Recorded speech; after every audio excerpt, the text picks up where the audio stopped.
Bueno, saludamos a Marina Alpoyetto, economista, por supuesto. Marina, buen día. ¿Qué tal? Buen día, ¿cómo les va?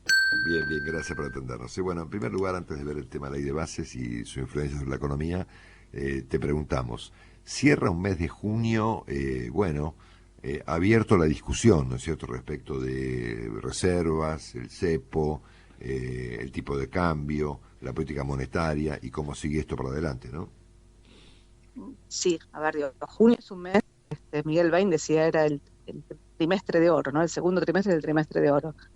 Este año tenés una cosecha mucho mejor que la del año pasado, con precios más bajos, pero tenías muchos más dólares a la vista que el año pasado, y terminaste junio casi empatado, ¿no? Ujú. Digamos, un día compras, un día vendés, un día compras, un día vendés, casi empatado. Si vos mirás el acumulado de compra de dólares desde enero, el Banco Central compró 15.000 millones de dólares con una balanza comercial de cerca de 9.000. Si mirás mayo, compró 2.600 millones de dólares con una balanza comercial de 2.600. Junio la balanza comercial va a ser positiva, estás empatado. O sea, lo que te está pasando es que la economía en general te empieza a pedir más dólares por algunos motivos. Uno es la señal a desarmar stocks de arranque se modera, primero porque se desarmaron, segundo porque empieza a haber una incipiente, si querés, recuperación de la economía, y tercero porque estás en un escenario de tasa de interés muy baja, con un dólar que después de un crawling peg al 2% mensual del overshooting original, los 1.700 pesos de diciembre, cuando llevaste el dólar a 800, hoy son, los 900 y pico que vale el dólar hoy. Entonces lo que digo es, eh, empieza a tener, si querés, rendimientos decrecientes del programa. Para mí la primera contradicción que tenías es el blend. Estás mandando el 20% al contado con liquidación, eso acumuló 9.000 millones de dólares desde el principio del programa hasta mayo, eh, y bueno, digo, te quedaste sin nafta, digamos, cuando todavía no llegaste al tercer trimestre, ¿no? Digo, porque el presidente dice, siempre dijimos que el tercer trimestre no íbamos a comprar dólares, pero junio no es el tercer trimestre, es un mes estacionalmente alto. Sí, ok. Hola. Sí, sí, te Marina, ahí escuchamos, te estamos, escuchamos. ahí te escuchamos, Marina. Ujú. O Eh, sea que, es en un mes, cualquier caso, sí, perdón. no, no, no, sí. No, en cualquier caso, digamos, el mes de junio no ha sido el mejor mes del trío Milei, Bausili y Caputo, ¿no? eh, no, a ver, es que el programa, el programa arrancó bien, el programa arrancó como un shock controlado con una decisión de no romper contratos. O sea, al principio íbamos con un balance del Banco Central quebrado, menos 11.500 millones de dólares en las reservas, y del otro lado un excedente de pesos, 9 puntos del producto de pasivos remunerados. La verdad es que tenías un intríngulis de cómo salías. Digo, si no querías romper contratos, el programa era una combinación de status quo, cepo, o controles de capitales, y licuación. El objetivo era recapitalizar el balance del Banco Central quebrado. Detrás de ese balance del Banco Central quebrado, vos tenías una inflación que corría el 12% por mes, tenías una brecha cambiaria muy alta que generaba incentivos muy perversos, y, y tenías detrás una distorsión enorme de precios relativos. O sea, requerías un programa y la lógica inicial del programa estuvo bien. A mi juicio, en la calibración de ese programa tomaste algunos seguros que empiezan a tener rendimientos decrecientes. Uno es el blend, mandaste el 20% de la exportación al contado con liquidación, insisto, son 9.000 millones de dólares, compraste 17.000, son 9.000 millones que mandaste al contado con liquidación. Es contrafáctico decir que hoy estarían en las reservas, pero si hubieras comprado al menos parte de eso, tus reservas hoy, en vez de ser las netas 2.600 millones de dólares negativas, bueno, yo qué sé, a lo mejor tendrías 7.000, 8.000 millones y estarías bastante más cómodo a esta altura. Eh, el segundo punto es, volviste a generar un esquema de deuda de los importadores, o sea, el pago en cuotas de importaciones te permitió mandar el 20% de la exportación al contado con liquidación y comprar dólares. Ese esquema de pago en cuotas de importaciones, que era 30, 60, 90, 120 días, bueno, a partir de mayo, digo, tiene rendimientos decrecientes, o sea, estás pagando un mes completo de importaciones, con lo cual pagas un mes completo de importaciones mientras estás mandando el 20 de la exportación, que es casi el 80% de la balanza comercial, el contado con liquidación. Ahí hay una contradicción, la pongo al revés, digo, la recesión que necesitas para seguir comprando dólares, eh, no es sostenible ni políticamente ni fiscalmente. Lo segundo, si querés, es el crawling pega al 2, o sea, la nominalidad. Vos arrancaste devaluando muy fuerte, overshooting, el crawling pega al 2 al principio, yo que sé, era discutible, pero digo, al principio vos necesitabas anclar. Para mí tenías que empezar a construir un ancla distinta al tipo de cambio. Eso es un programa monetario, y un programa monetario, por ahí me pongo técnica, pero requiere dos cosas. Uno es un programa fiscal, o sea, la consolidación fiscal es condición necesaria, no podés emitir para financiar el fisco y eso lo están haciendo. La segunda es un programa financiero. Un programa financiero requiere, bueno, generar las condiciones para que Argentina tenga acceso al crédito y pueda ir reduciendo la dependencia de los controles de capitales. O sea, el objetivo es recapitalizar el balance del Banco Central e ir reduciendo la dependencia del cepo.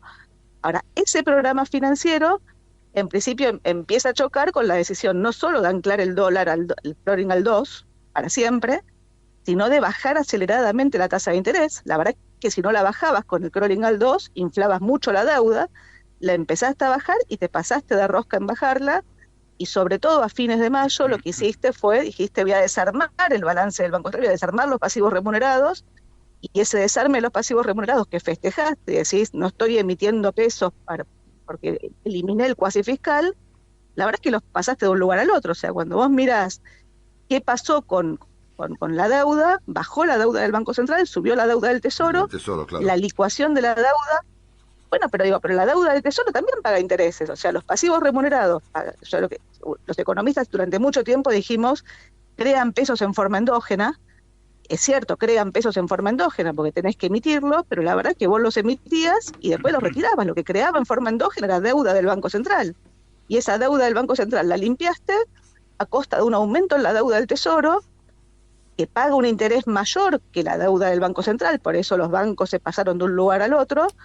Ahora la deuda del banco, digamos, el haber bajado la tasa como la bajaste, hace que la tasa de los plazos fijos baje estrepitosamente. Entonces, de nuevo, digo, la lectura de quedarte en pesos o no es contra qué es lo que pasa con el tipo de cambio financiero. El tipo de cambio financiero estuvo planchado desde el principio del programa, porque estabas tirando el 20% de las exportaciones como oferta en el mercado de contado con liquidación, pusiste un seguro al carry trade, bueno, digamos, y empieza, insisto, a tener rendimientos decrecientes con este nivel de tasa de interés. Y finalmente el programa financiero, bueno, requiere de que vos puedas tener una señal de cómo refinanciar los vencimientos de la deuda de deuda del Tesoro, de pesos y dólares. La de pesos se te concentra toda de corto plazo, y la de dólares empieza a tener vencimientos más altos. Ahora tenés que pagar julio, después vas a tener que pagar en enero la amortización empieza a ser un poco más fuerte. No son vencimientos demasiado grandes, pero el principal problema es que el riesgo país de Argentina, que venía bajando de 2.600 puntos básicos a 1.200 frente a ese rally que vos tuviste de los activos financieros, ¿no?, junto con el carry, bueno, digo, desde principios de abril los bonos se lateralizaron, dejaron de subir. Y en mayo empezaste a tener una caída, o sea, no hay una salida de Argentina, pero los precios de los bonos en estos niveles no te permiten acceso al mercado de crédito. Entonces, si vos no tenés capacidad de refinanciar la deuda, bueno, digo, empiezan todas las preguntas de cómo sigue el esquema. O sea, te quedaste sin nafta antes de tiempo, y la pregunta del millón es cómo salís de acá, porque claramente frenaron, o sea, el desarme de los pasivos remunerados se frenó. Ya el propio ministro dijo, se acabó la etapa de la tasa de interés negativa, la tasa de las LECAPs hoy está en línea con la tasa de inflación. Hay que ver qué es lo que pasa si en junio, como nosotros creemos, la inflación salta un escalón, dado los aumentos tarifarios que ya tenés publicados en el boletín oficial. Algunos ahora los empezás, digamos, si querés, a frenar, tratando de manejar este sendero descendente de la inflación. Pero digo, empezaste con rendimientos decrecientes y, de nuevo, digo, si no tenés un programa financiero visible, el programa empieza a tener, digamos, patas cortas, y es lo que estás viendo, y lo estás viendo reflejado fundamentalmente en la compra del Banco Central. Ahora, Marina, Willy Cohen, un beso grande. ¿Cómo estás, Willy? Muy bien, muy bien. Ahora, ¿qué es lo que en alguna medida importa más para la eventual recuperación de la actividad, del empleo, del consumo? Es decir, ¿importa más toda esta incertidumbre generada por, bueno, evidentemente la inconsistencia del plan financiero y monetario, o el hecho que se haya aprobado la ley base, ¿viste? Porque ahora el gobierno lo que plantea, y muchos observadores, es que, bueno, a partir de la ley bases puede haber una gran recuperación, un gran entusiasmo en materia económica sobre Argentina. ¿Qué juega más, a tu juicio? ¿La aprobación de la ley o toda esta inconsistencia en el programa monetario y cambiario, sobre todo? Yo te diría, la aprobación de la ley es condición necesaria. O sea, el mercado estaba esperando que aparezca una ley. No sé si la ley, que aparezca la ley, te va a contestar las preguntas sobre el programa económico en general. O sea, si no se aprobaba la ley, ibas a tener un problema, digamos. Una vez aprobada la ley, digo, respirás y ganás tiempo. A mi juicio, el mercado miraba cuatro cosas. Una, miraba que la inflación baje, y venía bajando sistemáticamente. Dos, miraba que el Banco Central compre dólares, venía comprando, los rendimientos decrecientes, ahora, digamos, se prende una luz de alerta. Tres, miraba los números fiscales, por ahora, digamos, gracias al salto en el impuesto a las ganancias de mayo, tuviste aire en la nación y en las provincias, pero digo, no tenés, digamos, es el compromiso con la consolidación fiscal, pero digo, no, todavía tenés que trabajar para la consolidación fiscal, y la negociación por la ley bases, digamos, no te ayuda a la consolidación fiscal. Claro. Y el último punto es la aprobación, o sea, la verdad es que la novedad que tenés en todo esto es que el ajuste, de nuevo, que vos tenés un programa de ajuste muy agresivo, con un desplome en el nivel de actividad y con un salto en el desempleo, y la aprobación de mi ley se sostiene. Entonces, la lectura del mercado es un ajuste tolerado por la sociedad, que no es poco. O sea, esas cuatro cosas son las que se van monitoreando. Hasta abril, esto era un rally de todo, o sea, todo volaba y los flujos mataban los fundamentos. Vos te podías poner negativo del lado de los fundamentos, pero la verdad que los flujos los mataban. Del otro lado está la opinión pública. Entonces, ahora los flujos se te frenaron un poco, mirando a ver qué pasa con los fundamentos. Y la opinión pública todavía se sostiene. Bueno, hay que ir monitoreando qué pasa con la opinión pública, con los flujos y con los fundamentos, para ver cómo sigue esta historia. Mi sensación es que cuando los flujos pueden matar fundamentos durante mucho más tiempo que lo que los economistas creemos, claro. Pero a tu pregunta sobre la recuperación, el problema es que la recuperación te va a generar un aumento en la recuperación.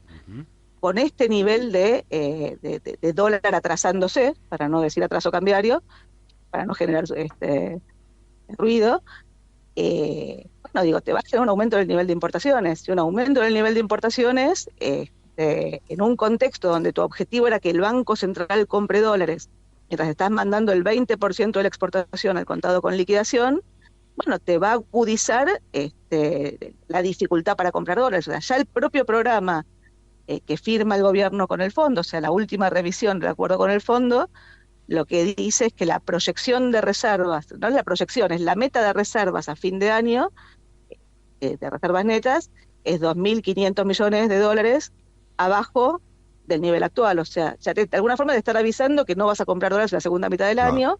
Claro. Sin acceso al mercado de crédito, empieza el ruido respecto a, bueno, cómo pagar los vencimientos. Por eso, de nuevo, si el riesgo país no baja, esto en algún momento va a tener un problema. Entonces, ahora, acá no se pueden quedar, digo.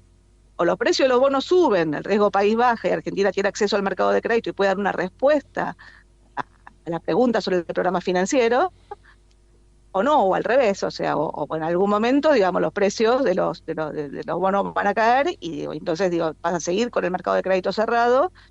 Hasta ahora, el programa financiero, de un lado vos tenías, los dólares se pagaban con flujo, o sea, con recesión, y un banco central comprando dólares, reservas, y los pesos se venían refinanciando todos dentro del cepo. Entonces, las preguntas de si podés sacar el cepo o no, bueno, contestame cómo vas a manejar tu programa financiero con esta concentración de vencimientos que generaste pasando la deuda del Tesoro, perdón, del Banco Central al Tesoro, y no tenés controles de capitales. Digo, la tasa de interés de pesos es negativa, y la tasa de interés de dólares, hoy por hoy, como no accedes al mercado de crédito, es la tasa de interés de la deuda que te dejó la reestructuración grosera de Guzmán. El cupón promedio de la deuda hoy en Argentina es 3,8%, o sea, vos pagás 1,8 puntos de interés a PIB contra un nivel de deuda que es 50.000 millones de dólares, más alto que el que tenías en el 2019. En 2019 vos pagabas 3,4 puntos del PIB. O sea, hoy te está favoreciendo las tasas de interés negativas que te genera el cepo y te permiten sostener este esquema financiero, de nuevo, Claro. sin acceso al crédito genuino. O sea, bueno, la pregunta es cómo Argentina accede al crédito genuino, y eso dependerá de qué es lo que pase con los flujos. O sea, empieza la iteración, pero digo, los rendimientos decrecientes del programa aparecieron antes de tiempo. Claro. Marina, gracias por esta explicación, te mandamos un beso, que tengas buen fin de semana y hablamos pronto. No, gracias por todo. llamar. Igualmente, Bueno. adiós.